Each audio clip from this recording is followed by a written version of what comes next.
Well done and welcome everybody. I'm Lawlor and I'd like to thank Ian and thank everybody involved in the Autumn School for inviting me here today.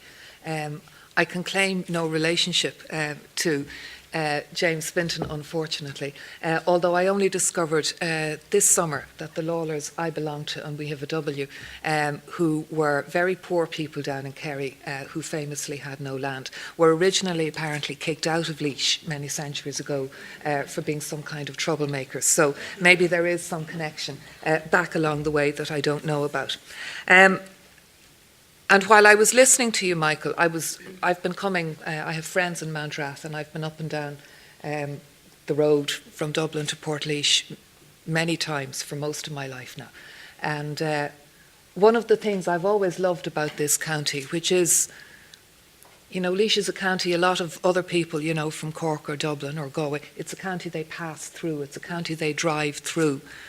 And they, you know, they see the Rock of Dunamace and all that kind of stuff, but otherwise they think it's maybe a bit flat. The Schlieve blooms are over there, they always mean to go for a walk, that's Laois.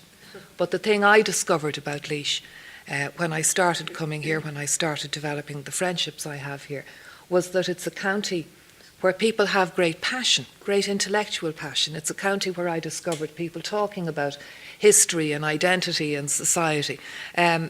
Very passionately, and I think this Autumn School and I think even the Arts Centre and the work that's going on here, I think it's a tribute to that and an expression of that, and it's certainly something I want to congratulate you all on, and thank you for asking me, and indeed I think the other panellists for being part of it.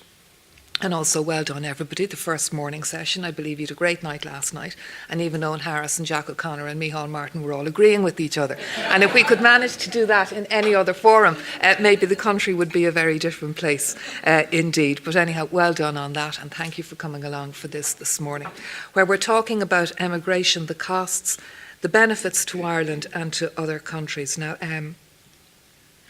it's curious because the main thing that makes it difficult for me to talk about this is the fact that for the first time I'm a mother whose son is abroad. He has emigrated. He will have to come back when his visa runs out. And I'm probably heartbroken for him that he will have to. And my other children are coming up, and they too one will leave in January, and they want to go. They desperately want to go.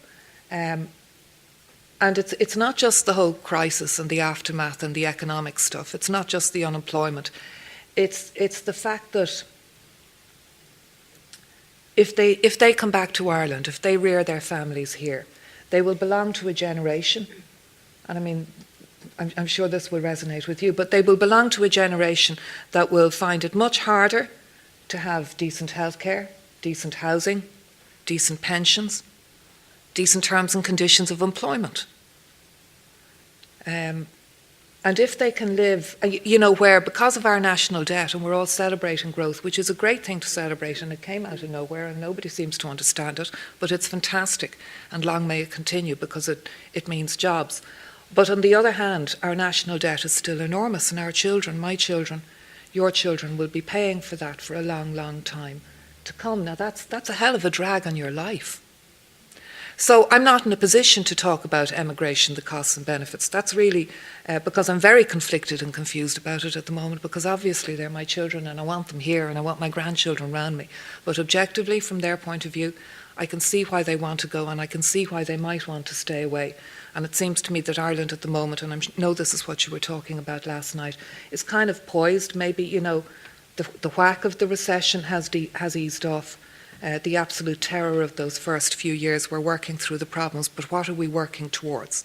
And what was it all for? And as we celebrate anniversaries and remember people like James Fintan Lalor, what is this Ireland that all of that was all about? So that's what we're talking about today, particularly in terms of emigration and what it's doing to that generation, the generation of my children.